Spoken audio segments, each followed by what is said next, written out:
in a small town down in Arkansas, where the river flows. There's a man with a passion that everybody knows. He's got a collection that'll make you stare. Vintage pocket knives laid with tender care. Howdy, howdy everybody. Welcome to HT's EDC, coming at you this Friday. Hope everybody is doing well. And everybody knows my co-host here. She's kind of almost hiding under the table here. But there's Miss Abby. She is down here to my left-hand side this morning. Another cool day here in the Stone. It's about 38, 39 degrees. So nice and chilly. As you can see, the window over my shoulder here, we are still dark outside, so getting an early start and just gonna do this one indoors. Got a new addition today to my buck collection I'm pretty excited about. We'll get into that in just a second, but we'll do a very brief what you toting. I am in shorts inside this morning, not dressed for outdoors, so it'll be short and sweet.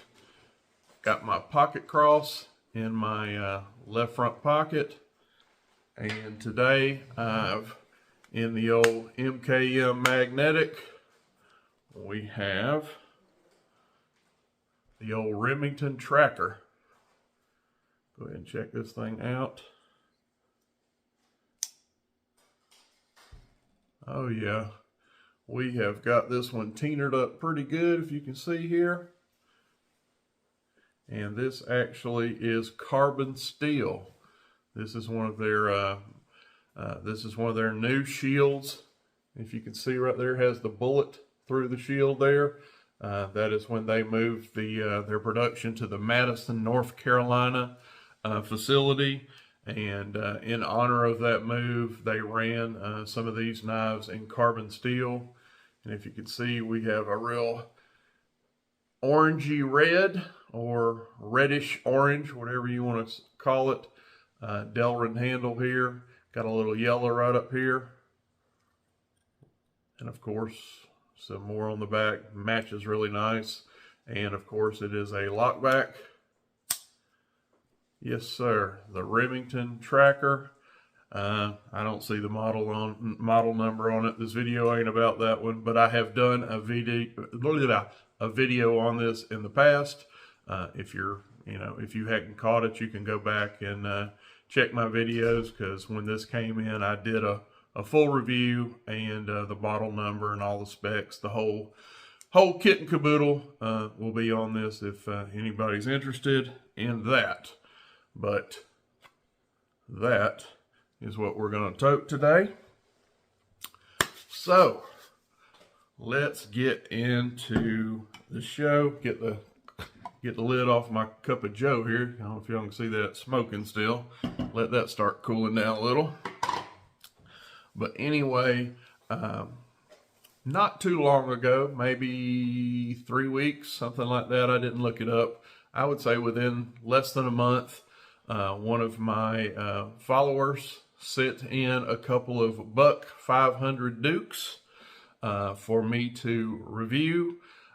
They heard, shamefully, that I have, I called myself a buck collector, and I am, but obviously I still had some holes in my collection. I don't own a buck 500. I think I said on air, I believe I've handled them before, but I had no extensive knowledge of them. I was never able to carry one. They're one that I've always wanted for my collection. Anyway, he sent two of them in. One that he wanted to trade at the time, and I showed y'all that one. Had the nice Statue of Liberty etching. It's not, it's called gilding or something. It's real nice. Gold leaf gilding that was on the blade. Statue of Liberty, a real limited edition one. And then he sent me in this one. Well, at the time, The other one was on the trading block, and this one wasn't. But things change. He saw something of mine that I showed on a video, and he reached out to me again. Is like, I know I didn't have this one up for trade, but I saw something of yours that I kind of piqued my interest. Are you interested in the OG, the original one, the plain, kind of the plain Jane one, which is standard? This is a standard buck 500 Duke. And I'm like, just might be, yeah, let me think on that one a minute. Anyway, we pondered it because he got a very good knife on his end of the deal, one that I was pretty fond of, but luckily I had two in my collection, so long story short, I had the opportunity to finally get myself a buck 500, and I still had one more of the model that I traded him. So had it been my only one, I don't know if this would have happened at this point. It would have definitely happened at some point, but maybe not right now. But anyway, the horse trading gods were with me, and here we go. So I have myself a buck 500 Duke, and we won't beat this horse, pun intended, to death. I showed this, I reviewed this, like I said, a few weeks back. This video is basically just to show you I now have one. Come with this nice sheath here. Matching sheath, says buck 500. As you can tell, it has the old writing on there for buck knives. So this one actually, you guys can see that tank stamp, has the old anvil, excuse me, had to get my words there. The old anvil marking for dating. That is, I believe it's a 2002, but I got my little cheat card here. Yes, 2002. So this is not quite vintage yet. So we are at 22 years old. On this channel, 25 years or older is what I consider a vintage knife. Argue with me in the comments if you may. That is what we use on this channel. When I say vintage, that means the knife is 25 years or older. This one is 22. So not quite there yet, but I mean, look how beautiful this thing looks. I have polished it up, probably getting some fingerprints on it, but it is in immaculate condition. The prior owner took very good care of it. I don't know if even he ever carried this knife at all, but it is absolutely stunning. And for reference, I am going to take out one of my, maybe my favorite carry knife there is. It is my favorite knife for sure, model. This is the hallowed on this channel Buck 112 in drop point, and they are identical in size. There is, if I hold them bolster to bolster, you see the blades are identical, and you can see the end of it, they are identical. This is a 4 1/4 inch handle with a 3-inch blade. This is a 4 1/4 inch handle with a 3-inch drop point blade. Both of them have beautiful drop points. This is probably my favorite Buck 110 I own. I love this little drop point. This was like just one of their web exclusives. I have more expensive, if you will, fancier pants, Buck 112s, a couple of customs, but this is my go-to.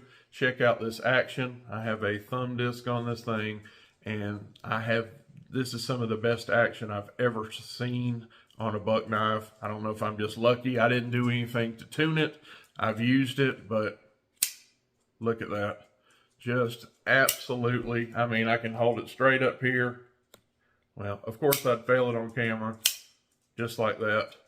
You know, this is just buttery smooth. Probably my favorite Buck 112, but we are not here about that, about this knife. Just brought this on for size comparison because this guy is exactly the same specs as far as overall length, blade length, handle length. It is the same as a Buck 112. So if you know a Buck 112, what it feels like in, well, not necessarily what it feels like in hand. If it has the same dimensions as a Buck 112, it is not near as broad. Where is it different? Buck 112 on the bottom. If I can get my finger out of the way. Buck Duke on the top. As you can see, this is almost twice as thick. This is almost twice as heavy as the Buck Duke. That is where they vastly differ. So folks, you folks out there is like, HT, you can keep them 112s and 110s. They're pocket bricks. I'm never going to carry something that heavy. Okay, not sure what you're smoking this morning. I'm just kidding. But this one's for you. Half the weight, crazy gentlemanly, crazy EDC, thinner profile. I consider this a perfect buck gents knife or EDC knife. I EDC stuff like this. This is my sweet spot, but I have to even admit this is a little more gentlemanly, a little more sleek. It has the slanted nickel silver bolsters on here. Not sure what that wood is, if that is that layered? I think this is probably some kind of stabilized wood. This may be their diamond wood.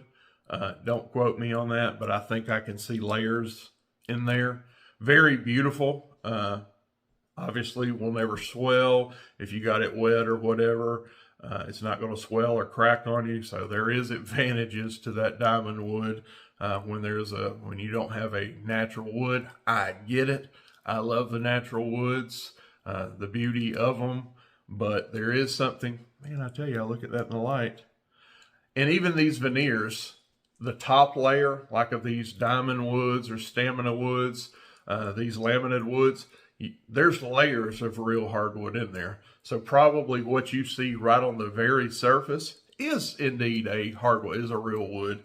But underneath it, they come with layers of resin. Anyway, we're not here to talk about that.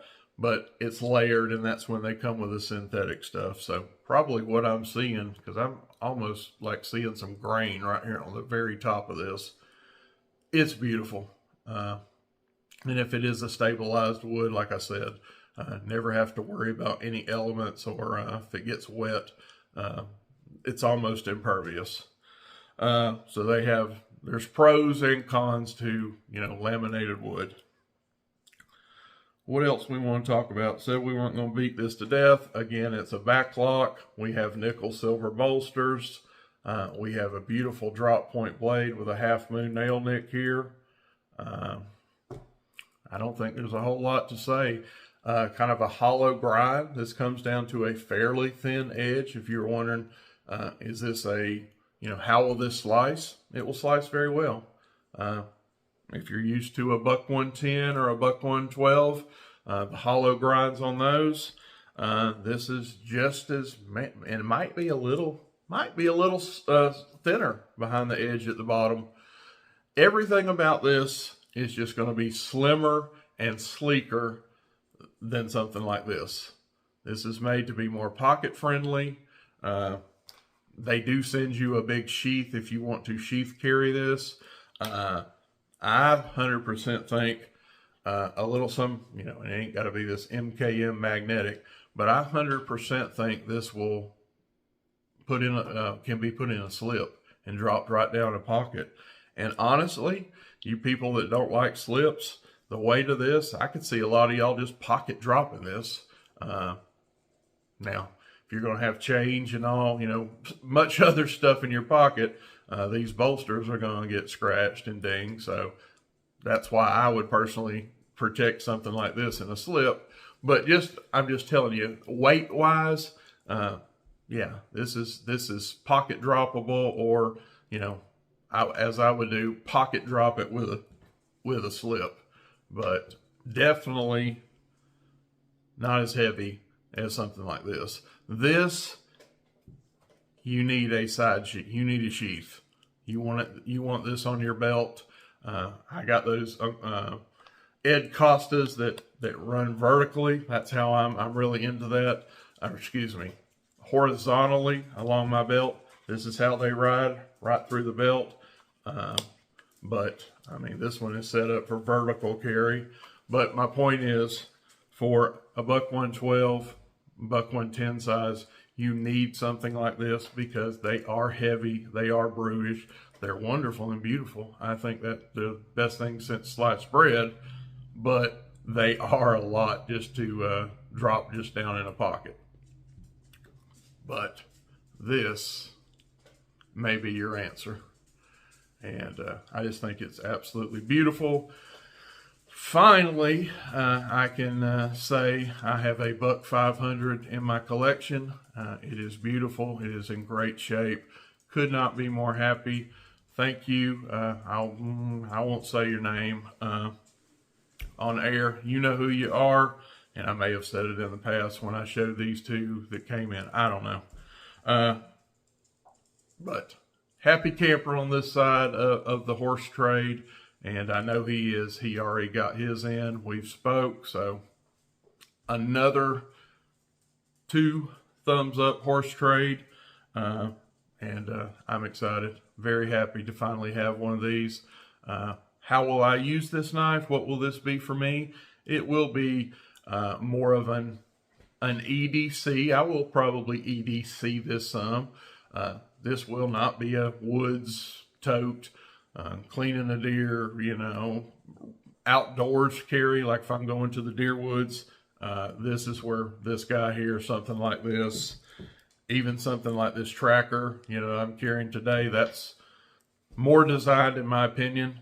This guy will be more EDC and or special occasion, dressy, you're going to church, you're going to a social event, out of town, just whatever. This will excel. And I think when you pull this one out, we talked about conversation pieces. You pull something out like this and, cut something and, hey man, before you put, what is that? What is that you put in your pocket? Man, that looks nice. It's a conversation piece. So anyway, the ball guy finally has a buck 500 Duke, and happy. So that will conclude it for today. Me and the missus are getting after those white-tailed deer this weekend.